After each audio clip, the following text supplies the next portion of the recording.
guys? Randy's Commentaries here, bringing you another gameplay review, and this time we're doing it on the brand new Batman game, Arkham Origins. If you don't know, Arkham Origins is the prequel to Arkham Asylum and Arkham City.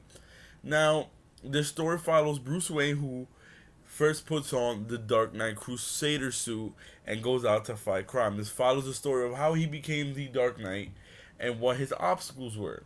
Now, right off the bat, you'll know you won't see a difference in graphics or gameplay. Automatically, as soon as you start playing the game, automatically when you start touching the ground and just start walking, you'll see that the game is exactly alike. It's no different. It's not, it's not a brand new game. It's same graphics, same gameplay, same controls, and yeah, basically it's a lot alike. Now, what this game does make up for having the same controls and graphics is story. I believe this game has one of the best Batman stories I've ever played, probably since Batman Vengeance, really old game. So, and out of the three Arkham stories, Arkham Origins does have a really good story for a prequel. It follows very well through the Batman story of how he became Dark Knight and everything.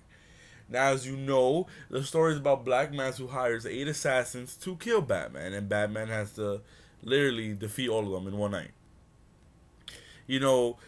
Assassins ranging from Deathstroke, Bane, Killer Croc, who else do we have? We have a lot of fucking assassins. Deadshot, Lady Shiva, Copperhead, ranging from those guys. Those are the assassins you have to fight and defeat if within Christmas night. Yes, the game does take place during Christmas night. The combat, yes, it is the very same combat system, XXX, the counter. It is the same combat system. What they did do was add more counter moves, not the same counter moves you see all the time. He does have multiple counter moves.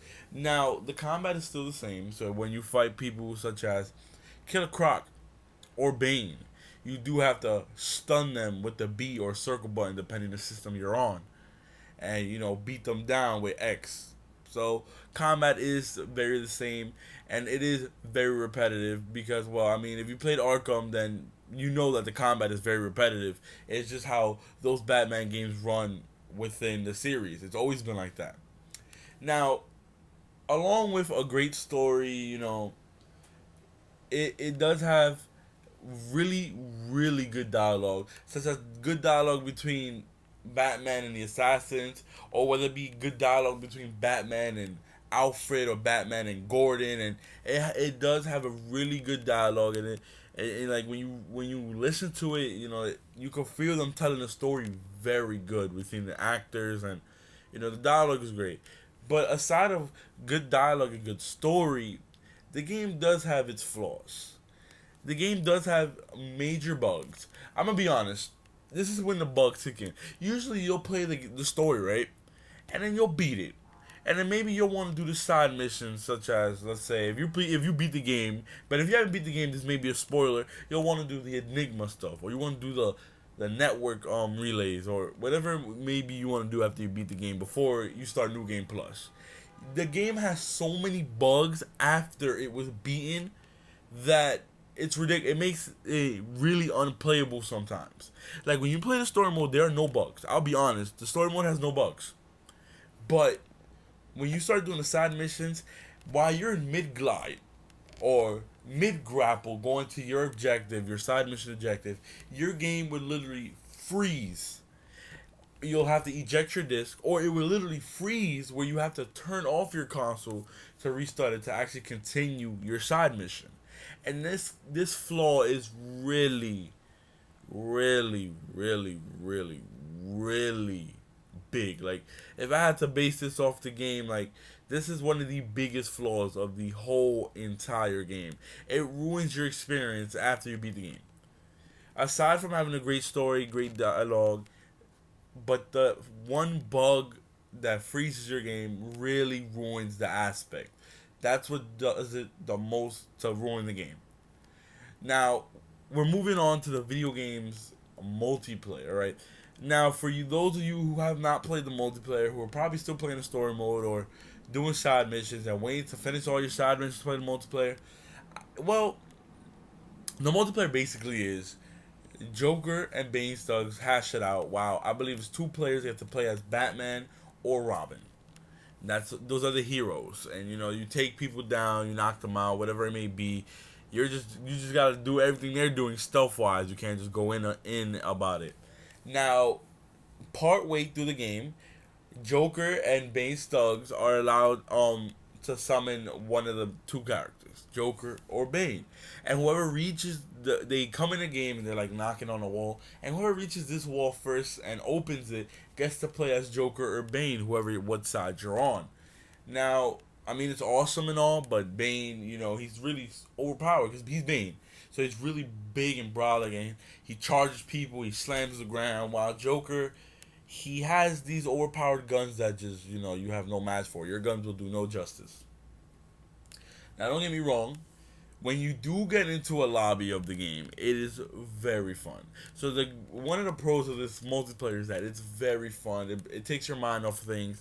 But the biggest flaw of the multiplayer, it's so hard to find a match.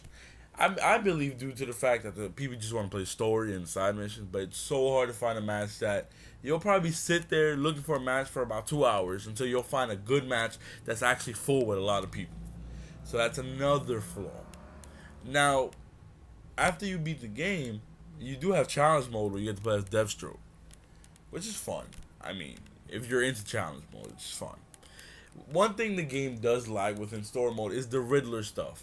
Now, as we know, in Arkham City and Arkham Asylum, we always had to deal with Riddler trophies or the riddles that he set out. Or in City, he had the 5 hostages that you had to save, and then you got to go to Riddler. In this game, it lacks that.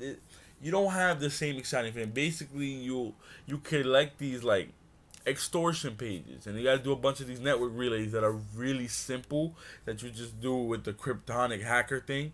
Like literally, you could finish those relays within probably 2 hours if you really wanted to do it. And then you gotta find all the extortion packages, which I doubt it'll take you long because you do find most of them on your way through the main story objectives. So it lacks the fun of Riddler trophies and figuring them out and doing them, and the puzzles in your head. It lacks that.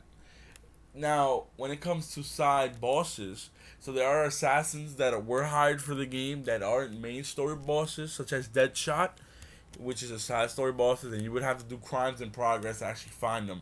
Which, I mean, they kept it the same as City because Deadshot was a side mission, and you'd have to go through a whole process to find him.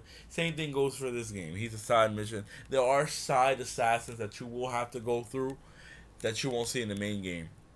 Another flaw I see in this game that some of the bosses are literally a little too easy.